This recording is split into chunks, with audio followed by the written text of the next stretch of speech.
God bless everybody. Today it is December 20th of 2023.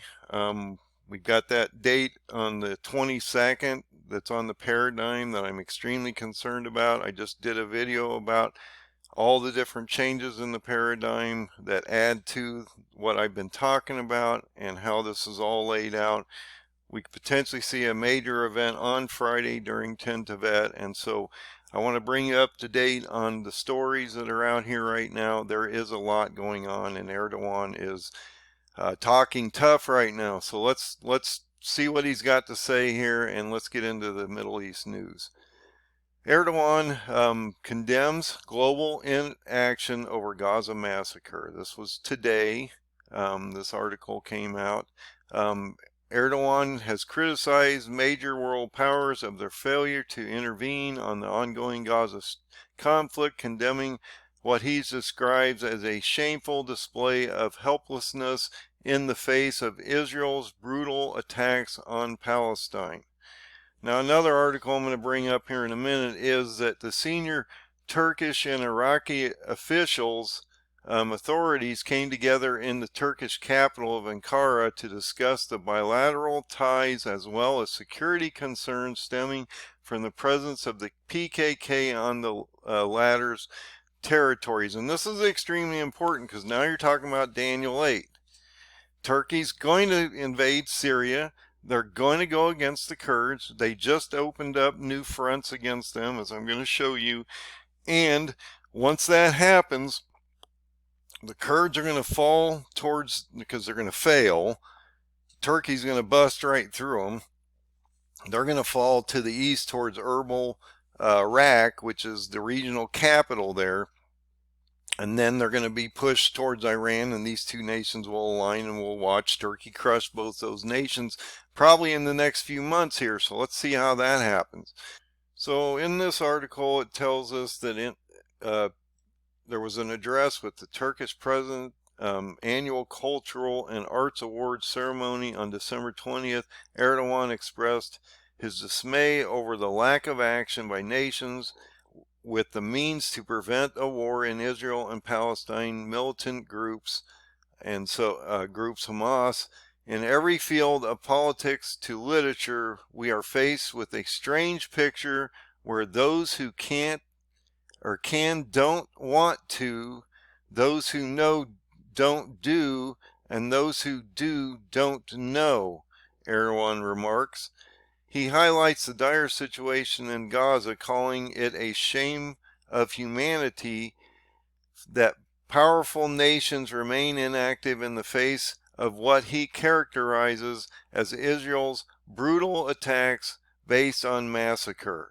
The president expressed his hope that the new year would bring justice for the oppressed and healing for their wounds. So Erdogan, and I've talked about this for a while, he has been setting up everything for an invasion because he knows he's going to get ready to go into this war. He's been talking about this for a while. He's also opening up these additional fronts on the Kurds, which I'm going to get ready to show you, and that is extremely important because he's softening up those areas before his invasion down into Syria. Also in that last video, I indicated that when we saw this attack by all these proxies of Hezbollah in the East Bank, Golan Heights, and in Lebanon, we would see an invasion by Turkey into Syria that was going to amplify and exacerbate this war. Now in this article, it indicates, and I'm talking about this for a while, no one's talking about the Kurds. I'm the only one that seems to care about the Kurds out here, and I'm letting them know that they're under judgment and that this war is coming upon them, and they're going to be under massive duress to where they're going to fail as a nation here soon, and Turkey's going to be this downfall to this nation, and it's biblical. You can't do anything about this. I'm just warning you that it's getting ready to come upon this nation, and Iran is going to fall in the next few months. I've been talking about this for so long, and it looks to me like it's transpiring in front of us, so we need to get ready. If you're not putting oil in your lamp, you better get ready. This is going to hit you quicker than you can even imagine. So in this article, Turkey says its warplanes have hit suspected Kurdish militant targets in northern Iraq. Yes, they're hitting Iraq and Syria. It's not just one or the other. They're hitting both. That this has been going on since October 9th of 2009. Well, it's been going on for 20 years.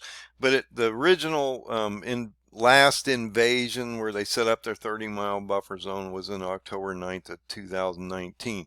Recently, he started new fronts against the Kurds, which the first one ended on October 5th, where they were hitting softer targets. Then they moved to hard targets after October 5th, and they've been continually bombing and hitting infrastructure and institutions and command centers and all these different areas in Iraq and Syria. So it's between both nations that they're actually doing this, and I've shown you all this on the live maps. I do want you to realize that they have opened up these new fronts. It indicates from a statement of the ministry that fighter jets struck another total of 14 suspected targets in northern Iraq through these regions, and they were targeted towards caves, shelters, warehouses, and anything used by militants. Of course, they're trying to avoid any kind of collateral damage to the civilians. I think this is extremely important. On Tuesday, top military and security officials led by Turkish Foreign Minister Fidan and his Iraqi counterpart Hussein met in Ankara to discuss security issues, including the threat from PKK, which are Kurdish factions, according to this communique released at the end of the meeting. And they've considered the PKK to be a terrorist organization, and they have tens of thousands of people that have died through this conflict since basically 1984. And that's what I mean. This has been going on for decades. So he's been opening up these fronts throughout these years, but he opened up a new front on October 9th of 2019, Operation Claw Sword, and that has radiated into today, and this is still continuing to today. And in this article, it indicates a high-level Iraqi delegation in Ankara for security intelligence talks. So they're having talks. They're trying to figure out what they're going to do in Iraq as well as Syria about the Kurds, and how Turkey's basically going to get ready to come into this war and do something to help the Palestinians and the Lebanese, because you have multiple fronts, and that front on Lebanon, West Bank, and through the Golan Heights is accelerating, and Israel's basically talking about pushing them back a number of miles. And Hezbollah has come out and indicated that they're getting ready for that confrontation, so you need to keep your eye on all these different things. But I want you to realize that the Kurds are extremely important in these prophecies, and you need to be watching them. So I'm going to do a quick review of a number of different things that are going on in the Middle East that are important to what's going on here. It all matters, and so I'm trying to break these up into sections so you can see the different things that are happening. We have announced through the U.S. a 10-nation coalition to combat the Houthis and the attacks in the Red Sea, because this is causing major global disruptions, and it's going to start to force prices of everything up. You've already watched fuel, oil move up. You're watching food prices move up, shipping container cost to ship things, as well as the amount of distance that they have to ship it to has changed, because they can't go through these straits, and so they're moving it around continents. I've talked about how that's going to affect prices of everything, and you are watching all these things actually move up at this very time. And so we've had this 10-nation coalition coming in against the Houthis. They're actually talking about strikes on very specific targets in the Houthis to eliminate the threat, which probably isn't going to go away. They can talk about how they're going to eliminate the threat, but as you can see, Israel's wanting to eliminate the threat, and they're into 75 days now trying to eliminate the threat.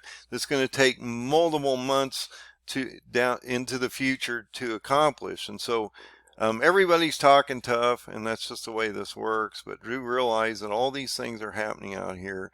And so we have applied this 10-nation coalition to fight the Houthis' attack in the Red Sea as we move forward. Now, Israel's under duress because they are being pressured by the international community, the United States, and everybody to get this over within weeks. And so they've been amplifying these attacks, and that's just causing more outcry in the public, in the international community. They need to stop. Everybody's pressuring them to a ceasefire or a permanent ceasefire or a ceasefire for a week or whatever they can. They want the hostages back because they had that issue where Israeli forces killed 3 hostages, and so that's an additional outcry that even through Israel that they want this to end. And it's going to be hard to get these hostages out if they don't want to give them back or can't create some kind of a ceasefire for exchanges. More than likely a lot of these hostages will perish. And as I've talked about, Hezbollah has been saying that they will ramp up attacks with Israel's attack not only on Hamas but on their borders, and it indicates that this is happening, that in the north we're seeing the heaviest missile barrages since the start of the war. It indicates that the Islamic Resistance of Lebanon launched 18 missiles towards this area, and so this is ramping up. Multiple fronts. I talked about how on Friday we potentially could see a fairly large attack and incursion into Israel, and sustained incursion. They're not just going to go across the border and then try to take people back. This will be a sustained attack from multiple different fronts, all on Israel, all on the same day, 10 Tibet, I believe, on December 22nd or Friday of this week. So we need to keep our eye on all these different things, and that Hamas war is ramping up in the south too. And so all this is culminating into a total breakdown of the Middle East as we're walking forward here. And like I've said, Israel doesn't have a choice. They're going to get one chance to eliminate all the threats around their border so that their people can feel safe. And Netanyahu and Gallant and all these guys have been coming out telling you this, and they're not messing around. So Israel, Netanyahu says he's committed as ever to the war after soldiers mistakenly killed 3 hostages. And I don't know what happened there. I'm not going to get into the politics of that. Somehow, in the heat of battle, 3 of their own people were shot. They were probably misidentified. You've got to understand these guys are working under massive stress. They're having to react quickly. They probably didn't realize what was happening. And it was my understanding that these 3 actually had escaped just to end up dying at their hands of their own troops. Is a pretty heart-wrenching story, and I feel for their families, and we should send our prayers to all these different groups of people that are under duress at this time, because this is affecting a huge amount of people. And if you know Israel, if you go over there, because it's such a small country, a lot of people, it's like a small family, the whole country.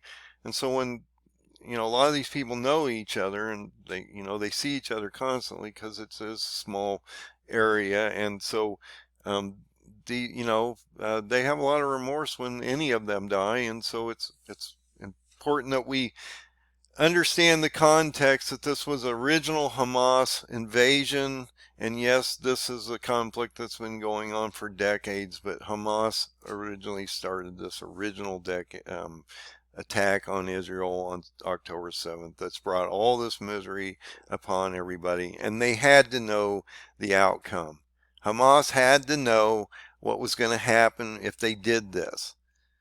So I'm just saying but it's ordained by God to have happen. And as we can see, based on the paradigm, and as we see these articles and these events transpire in front of us, he's given us a script to look at. We just need to understand where we are in time, and that time is the birth pains and sorrows, and we are moving into an acceleration towards tribulation probably by March, April. We need to be very cautious as we move forward here and get everything ready to move into these next few months, because once this thing breaks, you won't have the opportunity. Now, I'm concerned about some of these kind of articles because Erdogan, as you can see here, is basically allowing Hamas leaders to stay in his country and acquire citizenship. Because why? They're Muslims. I keep saying they're proxies of Iran's only because they get weapons and money from them to attack Israel. But they're Muslims, okay? So when Erdogan gets into this war, the Muslims are going to follow him, not the Iranians. And so just realize that this is the second or third person he's given asylum to. And I've talked about, if Israel tries, or someone would be assassinated or removed in Turkey on their soil, this would send a signal to Erdogan that this was probably from Israel or the U.S., and they eliminated this leader up there in his soil, on his soil, in his own country. That would really inflame this whole process, because Erdogan would not stand for that. And I've talked about this quite a bit. And like I say, Erdogan's been extremely active. He's now down in Egypt talking to al-Sisi. Al-Sisi's the new leader. He's been reinstated for the third term. He will be under massive judgment in the next 4 years based on my paradigm. So I'm just laying that out so you understand that there's a lot going on in Egypt, and God is going to put a massive judgment on Egypt anyway, due to the history of the Egyptians towards his people through the pharaohs and all the things that have happened. And if you go into the future, as well as when Jeremiah was on the ground, Egypt will turn and run away from this war and leave the Israelis stranded. So this is going to cause all kinds of problems as they get isolated, and then they have major judgments against them as we move to the end of the story. In this article in the Jewish News Syndicate, the IAF launches preemptive strikes on Hezbollah sites. So they are already starting and getting ready for this incursion into Lebanon. Hezbollah is getting ready to do a counter. I've talked about, when you go to 2 Kings 24, it indicates that Turkey would do an invasion about the same time that we have this proxy war from 4 different regions literally attack Israel all at the same time, and I believe that could happen on Friday, which is 10 Tevet of this year. This is extremely important. As you can see, this article came out today that Israeli Air Force jets on Wednesday conducted a series of strikes targeting Hezbollah terror infrastructure in Lebanon.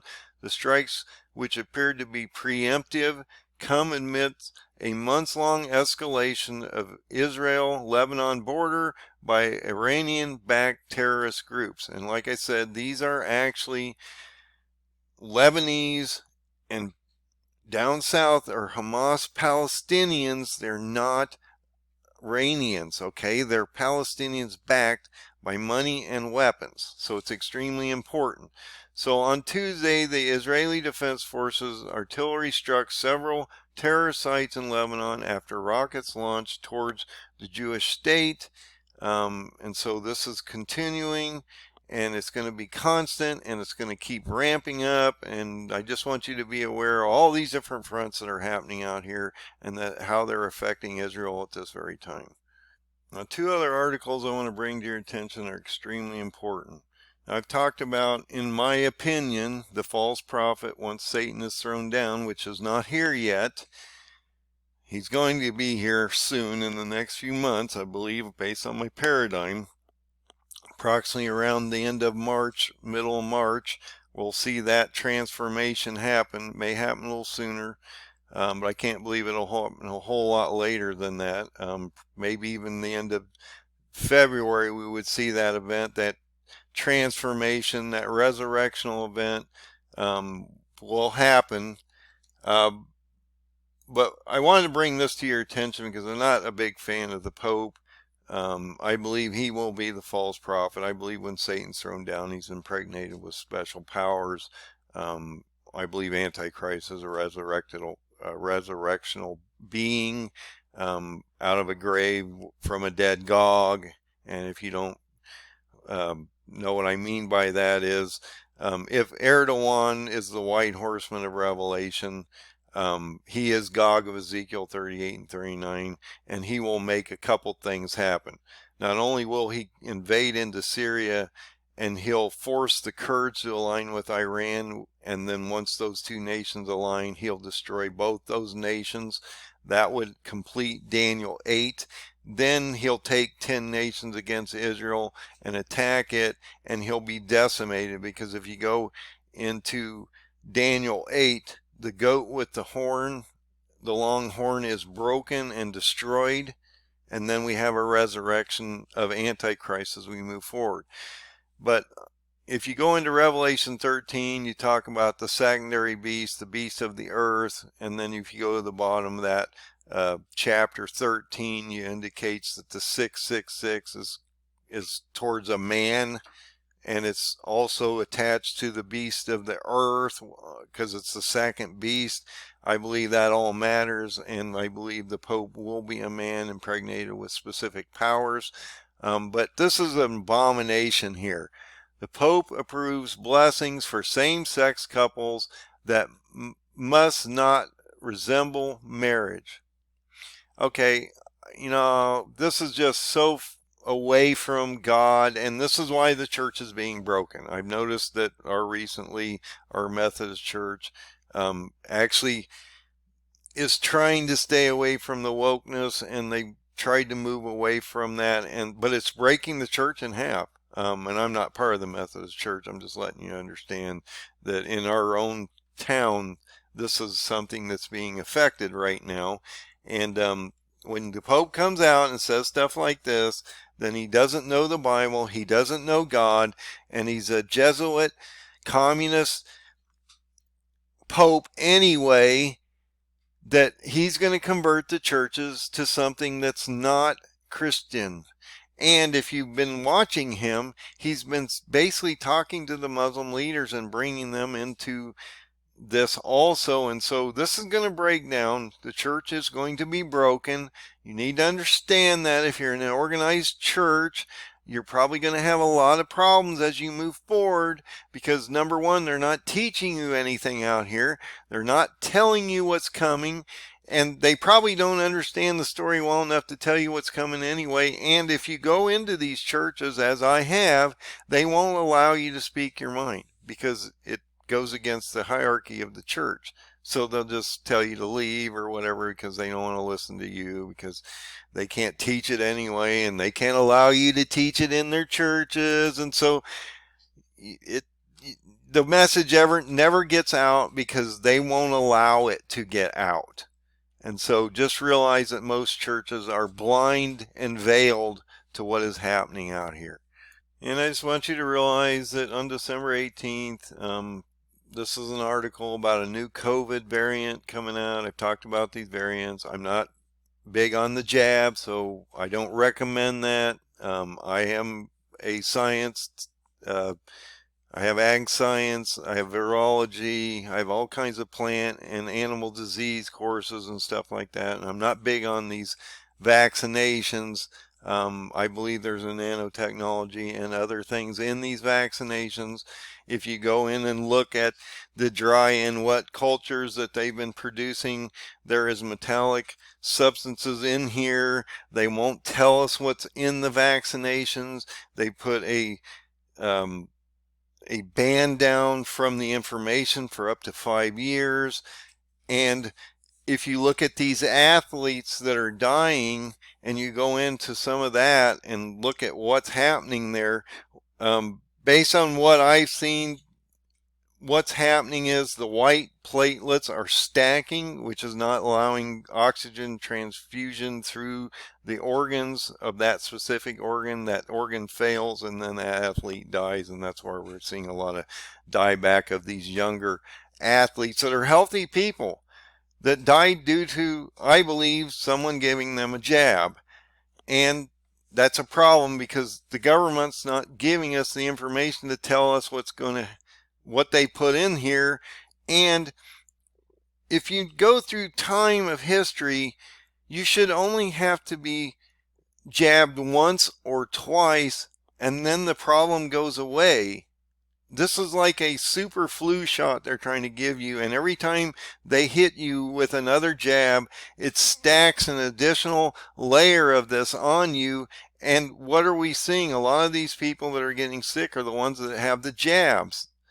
I believe in natural immunity, and yes, certain things probably back in my day when we did, polio and chickenpox and all those things, I think we could trust our governments a little more back then to determine what they were giving us. Now you can't. You can see the corruption up there, and so why wouldn't you think it'd radiate down through all the other things? And it's all about money anyway. These guys are making billions on this stuff, getting you to take their jabs every time. And I believe the more you take these things, the more you endanger yourself and your families into potentially catastrophic failure. And if you have a mutational breakout of someone that's been jabbed 10, 15 times, that mutation is going to be a much stronger mutation that's going to be harder to deal with later because it's had to work through all these defensives of all these jabs that this person's getting, where if it's just a natural transgression through the process to a mutation, it's probably just going to be a normal mutation, and then it's going to be easier to counteract as you move forward. But if you keep loading these people up with this stuff, not telling them what's in it, and you see these people dying, then I don't recommend it. That's my opinion. You can do whatever you feel like is important for you to protect your families, but I don't believe that you should get the jab. I just want you to realize there's a COVID variant JN1. It's basically an HV1 subvariant, which is still the dominant strain that's out here. It's been the dominant strain for some time now, but this is starting to go through the population wildfire. We're talking about the seals now and how people are going to be affected by disease and famine and all these different plagues and things like that. And so you need to understand that this is a seals thing that's happening in front of you as we get ready to move through to the next few months to a sixth seal event and the destruction of Turkey as they get ready to invade. So Turkey's going to get ready to invade Syria. I've been talking about this for a while. No one's reporting on this, and you need to be aware that this is happening in front of you. So I just wanted to bring all these different updates to you. I think it's important that you understand what is happening. There is a lot happening out here, folks. You really need to protect your families as much as possible. You need to find the open door, which is Jesus. You need to put oil in your lamp. You have approximately today 1,382 days, 1,382 days to the Feast of Trumpets of 27 October 2nd, which is, I believe, in my opinion, is rapture. You have 2 days to, actually a day and a half to 2 days, depending on where you are in the world, to the 22nd, where I believe that we're going to see a massive acceleration and ramp up on this war. I believe we're going to see multi-proxy attack on Israel on 10 Tevet on December 22nd. and potentially an invasion by Turkey. And if you go into the paradigm, we might even see a leader of Israel captured at that very moment in time. Now, whether that would happen, I don't know. I'm just saying it's based on the paradigm, and that this has happened in the past. It could happen in the future, just as it played out in the past, and that has always been my theory that it would. So God bless everybody. Have a great night. Be safe out there. Find the open door. Find Jesus.